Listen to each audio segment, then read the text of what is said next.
ಎಲ್ಲರಿಗೂ ನಮಸ್ತೆ. ನಾನು ಡಾಕ್ಟರ್ ಶಾಲಿನಿ, ನಿಮ್ಮ ಮಕ್ಕಳ ತಜ್ಞೆ. Thank you so much. ತುಂಬ ಜನ ಲಾಸ್ಟ್ ಅಪ್ಲೋಡ್ ಮಾಡಿರೋಂಥ ವೀಡಿಯೋಸನ್ನು ನೋಡಿ ತುಂಬ ಇಷ್ಟಪಟ್ಟಿದ್ದೀರಾ. ನಿಮ್ಮ ಪ್ರಾಬ್ಲಮ್ಸಿಗೆ ಸೊಲ್ಯೂಷನ್ ಸಿಗ್ತಾ ಇದೆ ಅಂತ ಹೋಪ್ ಮಾಡ್ತೀನಿ. ನಿಮಗೆ ಮಕ್ಕಳ ರಿಲೇಟೆಡ್ ಆಗಿ ಏನೇ ಡೌಟ್ಸ್ಗಳಿದ್ರು ಕೂಡ ಕಮೆಂಟ್ ಮೂಲಕ ತಿಳಿಸಿ. ನಮ್ಮ ಫ್ರೀ ವಾಟ್ಸಪ್ ಕಮ್ಯುನಿಟಿನ ಜಾಯ್ನ್ ಆಗೋದನ್ನು ಮರಿಬೇಡಿ. ವಾಟ್ಸಪ್ ನಂಬರ್ ಬಂದು 9481477511. ಇಲ್ಲಿ ನಾನು ತುಂಬ ಅಪ್ಡೇಟ್ಸ್ಗಳನ್ನು ಕೂಡ ಕೊಡ್ತಾ ಇರ್ತೀನಿ. ಸೊ ತಡ ಮಾಡದೆ ಇವತ್ತಿನ ವಿಡಿಯೋನ ಸ್ಟಾರ್ಟ್ ಮಾಡೋಣ. ತಮ್ನೇಲನ್ನು ನೀವು ನೋಡಿದರೆ ಮಕ್ಕಳ ಎದೆಯಲ್ಲಿ ಬರುವಂಥ ಗೊರಗರ ಸೌಂಡು ಅಥವಾ ಎಳೆ ಮಕ್ಕಳು ಗೊರಗರ ಸೌಂಡ್ ಮಾಡಿದಾಗ ಏನು ಮಾಡಬೇಕು ಅಂತ.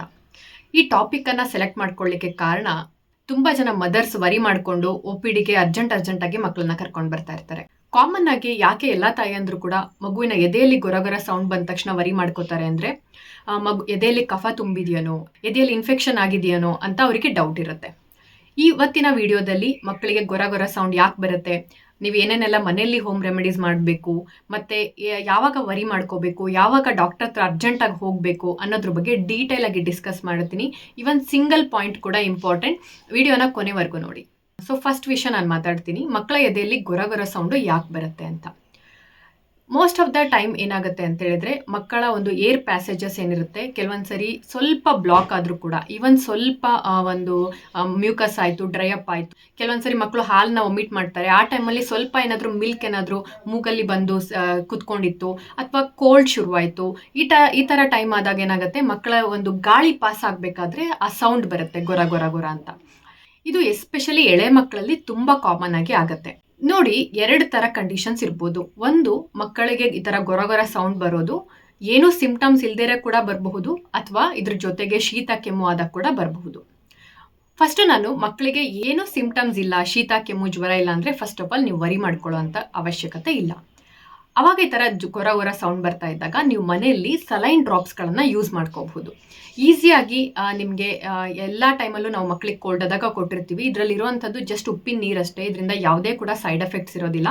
ಇದನ್ನು ನೀವು ಆರಾಮಾಗಿ ಮಕ್ಕಳ ಮೂಗಲ್ಲಿ ಹಾಕ್ಬೋದು. ಇವನ್ ಈ ಸಲೈನ್ ಡ್ರಾಪ್ಸನ್ನು ನೀವು 3 ಅವರ್ಲಿ ಹಾಕ್ಕೊಳ್ಳಿ. ಮತ್ತು ಮಗುಗೆ ಹಾಲು ಕುಡ್ಸೋಕೆ ಏನಾದರೂ ಕಷ್ಟ ಆಗ್ತಾ ಇದೆ ಅಂತ ಹೇಳಿದರೆ ಎವ್ರಿ 2-3 ಅವರ್ಲಿ ಅಥವಾ ಬಿಫೋರ್ ಫೀಡಿಂಗ್ ಈ ಒಂದು ಡ್ರಾಪ್ಸ್ಗಳನ್ನು ನೀವು ಹಾಕ್ಕೊಳ್ಬೋದು. ಇನ್ನೊಂದು ವಿಷಯ ನೀವು ತುಂಬ ಇಂಪಾರ್ಟೆಂಟ್ ಆಗಿ ಏನು ಮಾಡಬೇಕಪ್ಪ ಅಂದರೆ, ಮಕ್ಕಳಿಗೆ ಪ್ರತಿ ಸರಿ ಹಾಲು ಕುಡಿಸ್ದಾಗಲೂ ಕೂಡ ಬರ್ಪಿಂಗ್ ಮಾಡೋದು ತುಂಬ ಇಂಪಾರ್ಟೆಂಟ್. ಸರಿಯಾಗಿ ಮಗುನ ಬರ್ಪ್ ಮಾಡೋದು ತುಂಬ ಇಂಪಾರ್ಟೆಂಟ್. ನೋಡಿ, ಬರೀ ಇದು ಮಗುನ ಮುಖ ಅಂತ ಹೇಳಿದ್ರೆ, ಮಗುವಿನ ಮುಖ ಇಲ್ಲಿಗೆ ಯೂಶಲಿ ಪ್ರೆಸ್ ಮಾಡ್ತೀರಾ. ಆ್ಯಕ್ಚುಲಿ ಅದು ಮಾಡಬೇಕಾಗಿರೋದು ಮಗುವಿನ ಹೊಟ್ಟೆ ನಿಮ್ಮ ಭುಜಕ್ಕೆ ಪ್ರೆಸ್ ಆಗಬೇಕು. ಈ ಥರ ಚೆನ್ನಾಗಿ ಬರ್ಪ್ ಮಾಡೋದ್ರಿಂದ, ತೇಗ್ಸೋದ್ರಿಂದ ಮಕ್ಕಳ ಹಾಲು ರೀಗರ್ಜಿಟೇಷನ್ ಆಗೋದು, ಮಕ್ಕಳು ಹಾಲನ್ನು ಒಮಿಟ್ ತೆಗೆಯೋದು ಅಂಥದ್ದು ತುಂಬ ಕಡಿಮೆ ಆಗುತ್ತೆ. ಸ್ವಲ್ಪ ಹಾಲು ಬಂದು ಮೂಗಲ್ಲಿ ಕುತ್ಕೊಂಡ್ರು ಕೂಡ ಮಕ್ಕಳು ತುಂಬ ಸರಿ ಆ ಮೂಗ್ ಇರಿಟೇಷನ್ ಆಗೋದು, ಗೊರಗೊರ ಸೌಂಡ್ ಬರೋದು ತುಂಬ ಕಾಮನ್ ಆಗಿ ಆಗ್ತಾ ಇರುತ್ತೆ. ಓಕೆನಾ? ಸೊ ಬರ್ಪಿಂಗ್ ಚೆನ್ನಾಗಿ ಮಾಡೋದು ಮತ್ತು ಸಲೈನ್ ಡ್ರಾಪ್ಸ್ಗಳನ್ನು ಯೂಸ್ ಮಾಡೋದು. ಇನ್ನೊಂದು ತುಂಬ ಇಂಪಾರ್ಟೆಂಟ್ ಅಂದರೆ, ಕೆಲವೊಂದು ಮಕ್ಕಳು ಯೂಶ್ವಲಿ ತುಂಬ ಹಾಲನ್ನ ಹೊರಗಡೆ ತೆಗಿತಾ ಇರ್ತಾರೆ ಅಥವಾ ತುಂಬ ವಾಮಿಟಿಂಗ್ ಮಾಡ್ತಾರೆ ಅಂದಾಗ ಮಗುವನ್ನು ಮಲಗಿಸ್ಬೇಕಾದ್ರೆ ಯಾವಾಗಲೂ ಸ್ವಲ್ಪ ಹೈಟಲ್ಲಿ ಮಲಗಿಸ್ಲಿಕ್ಕೆ ಟ್ರೈ ಮಾಡಿ. ಜಸ್ಟ್ ಒಂದು 45 ಡಿಗ್ರಿ ಎಲಿವೇಶನನ್ನು ಕೊಡ್ಬೋದು.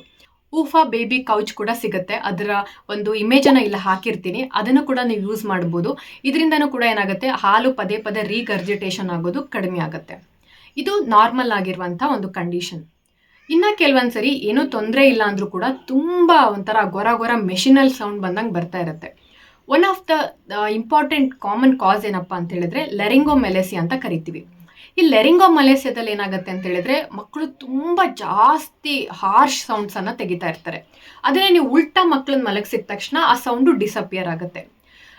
ಈ ಥರ ಏನಾದ್ರು ತುಂಬ ನಿಮಗೆ ಜಾಸ್ತಿ ಸೌಂಡ್ ಬರ್ತಾ ಇದೆ ಅಂತ ಹೇಳಿದಾಗ ನಿಮ್ಮ ಪೀಡಿಯಾಟ್ರಿಷನ್ ಹತ್ರ ಒಂದ್ಸರಿ ವಿಸಿಟ್ ಮಾಡ್ಕೊಳ್ಳಿ.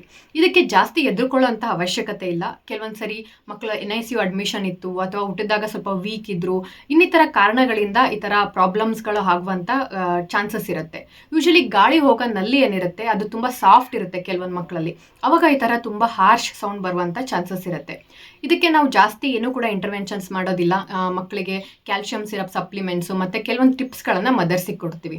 ಆದರೆ ದಯವಿಟ್ಟು ಈ ವಿಡಿಯೋ ನೋಡಿ ಕೂಡ ಓಕೆ ಹಂಗಾರೆ ಮೇಡಮ್ ಹೇಳಿದರೆ ಸರಿ ಹೋಗುತ್ತೆ ಅಂತ ದಯವಿಟ್ಟು ಮನೇಲಿ ಕೂತ್ಕೊಳ್ಬೇಡಿ.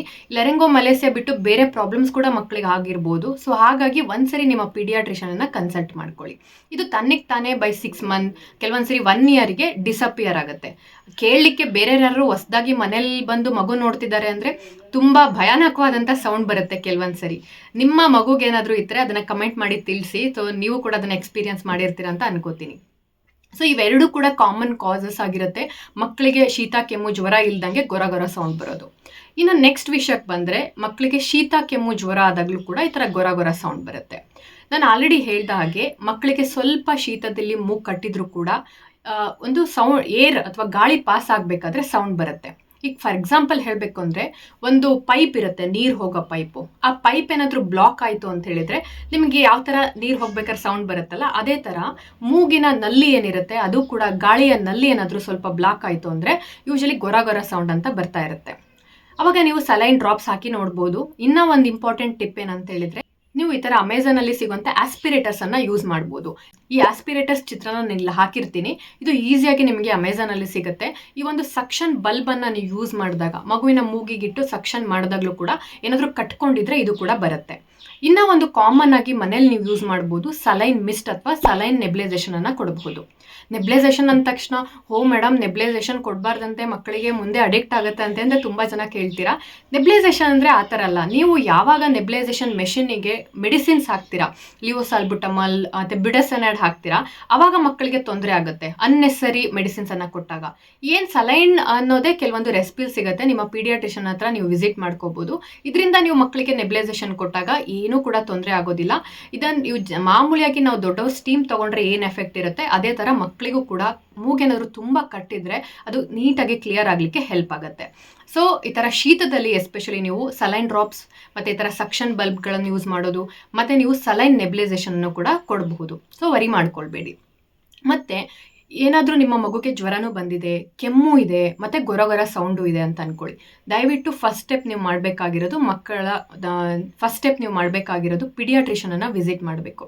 ಯೂಶಲಿ ಏನಾಗುತ್ತೆ ಅಂತ ಹೇಳಿದರೆ, ಕಫ ತುಂಬಿದರೆ ನಿಮಗೆ ಗೊತ್ತಾಗೋದಿಲ್ಲ. ಅರ್ಲಿ ಸ್ಟೇಜಸ್ಸಲ್ಲಿ ಬರೀ ಸ್ಟೆಥಸ್ಕೋಪಿಂದ ಮಾತ್ರ ಗೊತ್ತಾಗುತ್ತೆ. ಮಕ್ಕಳಿಗೆ ಜೋರಾಗಿ ಉಸಿರಾಡಬೇಕು ಅಂತ ಏನಿರೋದಿಲ್ಲ, ಅಥವಾ ಗುಂಡಿ ಥರ ಬೀಳೋದೆಲ್ಲ ಲಾಸ್ಟಿಗೆ ಬರುವಂಥದ್ದು.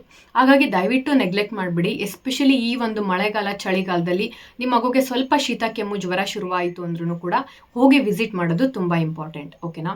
ಸೊ ಪೀಡಿಯಾಟ್ರಿಷನ್ ಚೆಕ್ ಮಾಡಿದ್ದಾರೆ, ಎದೆ ಕ್ಲಿಯರ್ ಇದೆ ಅಂತ ಹೇಳಿದ್ದಾರೆ ಅಂದರೆ ವರಿ ಮಾಡ್ಕೋಬಿಡಿ. ನಾನು ಹೇಳಿರೋ ಟಿಪ್ಸ್ಗಳನ್ನು ನೀವು ಮನೆಯಲ್ಲೇ ಫಾಲೋ ಮಾಡ್ಕೊಳ್ಬೋದು. ಮತ್ತು ತುಂಬ ಜನ ಮದರ್ಸ್ ವರಿ ಮಾಡೋದು, ಮೇಡಮ್ ನಾವೆಲ್ಲ ಮಾಡ್ತಿದ್ದೀವಿ ಆದರೂ ಕೂಡ ಗೊರ ಗೊರ ಸೌಂಡ್ ಬರ್ತಾ ಇದೆ ಅಂತ ಹೇಳ್ತೀರಾ. ನೋಡಿ, ಆಲ್ರೆಡಿ ಪೀಡಿಯಾಟ್ರಿಷನ್ ಚೆಕ್ ಮಾಡಿದ್ದಾಯಿತು, ಎಲ್ಲ ಕೆಲವೊಂದ್ಸರಿ ಬ್ಲಡ್ ಟೆಸ್ಟ್ ಮಾಡಿಸಿರ್ತೀವಿ, ಎಕ್ಸ್ರೇ ಮಾಡಿಸಿರ್ತೀವಿ, ಬೇರೆದು ಎಲ್ಲ ಇನ್ವೆಸ್ಟಿಗೇಷನ್ಸ್ ಆಗಿದೆ, ಆದರೂ ಸ್ವಲ್ಪ ಗೊರ ಗೊರ ಸೌಂಡ್ ಬರ್ತಾ ಇದೆ ಅಂದರೆ ದಯವಿಟ್ಟು ವರಿ ಮಾಡ್ಕೋಬಿಡಿ. ಮಗು ಬೆಳೀತಾ ಅದು ಡಿಸಪಿಯರ್ ಆಗ್ತಾ ಹೋಗುತ್ತೆ. ಸೊ ಹೋಪ್ ಈ ಒಂದು ಮಕ್ಕಳಲ್ಲಿ ಗೊರ ಗೊರ ಸೌಂಡ್ ಬರೋದಕ್ಕಿರುವಂಥ ಎಲ್ಲ ಡೌಟ್ಸ್ಗಳು ಕೂಡ ಕ್ಲಿಯರ್ ಆಗಿರುತ್ತೆ ಅಂತ ಅನ್ಕೋತೀನಿ. ನಿಮ್ಗೇನೇ ಡೌಟ್ಸ್ ಇದ್ರೂ ಕೂಡ ಕಮೆಂಟ್ ಮೂಲಕ ತಿಳಿಸಿ. Thanks for watching. Happy parenting.